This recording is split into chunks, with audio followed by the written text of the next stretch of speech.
Fenêtre sur l'emploi pour terminer notre émission avec Julien Morisson. Bonjour Julien. Bonjour. Très heureux de vous retrouver. Vous arborez le même sweatshirt que vous aviez il y a à peu près un mois. Exactement. Que j'aime beaucoup. Fondateur du cabinet BI. Oui. On parle des expatriés. Oui. Parce que je rappelle que vous avez fondé ce cabinet BI aussi sous forme d'agent, non pas artistique, Exactement. mais vous accompagnez évidemment ces cadres sur l'ensemble de leur carrière, de leurs inquiétudes aussi, parce qu'un agent gère tout.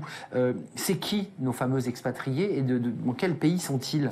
Alors, en tout cas, ceux qui nous contactent, parce qu'il s'avère que notamment Bismart est notamment beaucoup regardé à l'étranger aussi, et c'est une très bonne nouvelle.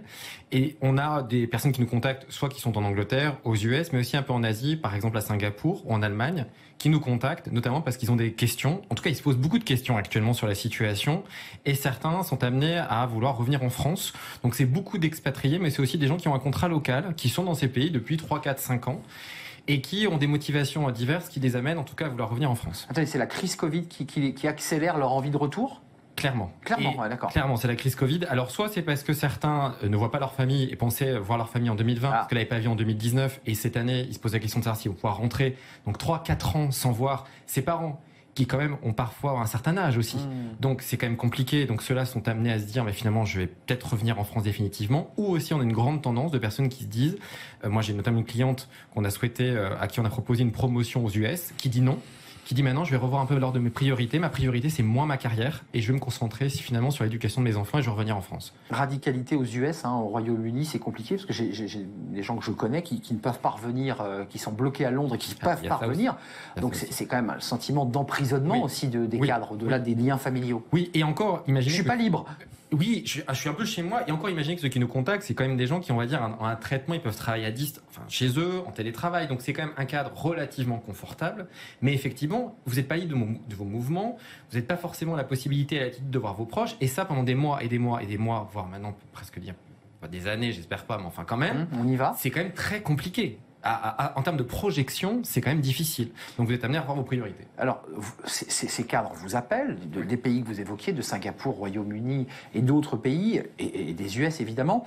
Qu'est-ce que vous leur conseillez ? Parce qu'il y a deux types de contrats. Il y a le contrat français, on part pour une petite période, on est en contrat français, mais il y a les contrats locaux. Comment on fait là pour détricoter tout ça ? Alors, il y a le contrat d'expatrié. Maintenant, on va pas se cacher derrière le petit doigt. Il y en a de moins en moins. C'était très tendance dans les années 90. Il y en a quand même beaucoup moins. C'était un bon contrat en général. Un contrat très intéressant, très rentable pour les deux parties, mais on va dire surtout la personne qui était envoyée. On va dire qu'on en a de moins en moins. En revanche, désormais, on privilégie les contrats locaux, c'est-à-dire le contrat avec le pays qui vous accueille.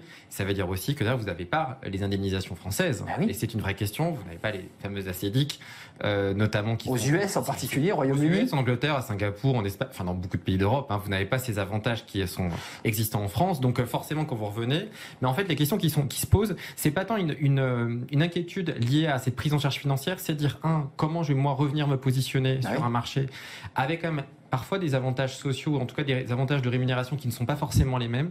Et c'est aussi des gens qui cherchent à se repositionner en France depuis plus d'1 an et qui se rendent compte que le marché français, il est encore assez rigide. Parce que malgré la situation actuelle, on n'a pas changé. J'ai écouté tout à l'heure le débat très intéressant. L'entreprise, elle n'a pas changé radicalement non plus. On est toujours. Je suis d'accord. Non mais on se joue deux mots là aussi un peu. On peut se faire un peu plaisir. On peut dire le monde d'avant, ça sera plus jamais pareil. Ouais, c'est pas vrai ça. Mais non, on a envie d'y croire. Vraiment, on a envie d'y croire. Tous envie d'y croire. On attend le film qui va sortir dans pas longtemps. Mais pour le moment, on n'y est pas tout à fait. Et c'est vrai que là, on a quand même des gens qui disent mais finalement, si on n'a pas le bon secteur d'activité, si on n'est pas depuis 20 ans, si on n'a pas le réseau, c'est compliqué. Donc je reste. Et donc je reste. Bah ouais. En tout cas, je vais décaler les choses. Alors la seule chose qui est plutôt pas mal quand même, c'est que désormais, les recruteurs, les RH, les chasseurs sont quand même conditionnés à passer des entretiens en visio. C'était moins le cas il y a 3-4 ans. Désormais, c'est devenu un acquis. C'est plus facile. En revanche, revenir avec des avantages qui sont parfois des avantages de rémunération très élevés lorsque vous venez d'un pays anglo-saxon. Et là, vous arrivez un peu, vous tapez un peu dans le dur, c'est-à-dire trouver un job, un logement, etc. qui collera. Alors deux sujets importants. Il y a le Brexit avec les places financières, parce que pendant le Brexit, on s'était dit mais alors Londres va couler, Paris va tirer vulgairement ses marrons du feu. Je découvre quand même que c'est Amsterdam qui est en train de gagner la bataille. Oui, c'est la première place. La première place financière, il faut le dire, c'est pas Francfort, c'est Amsterdam.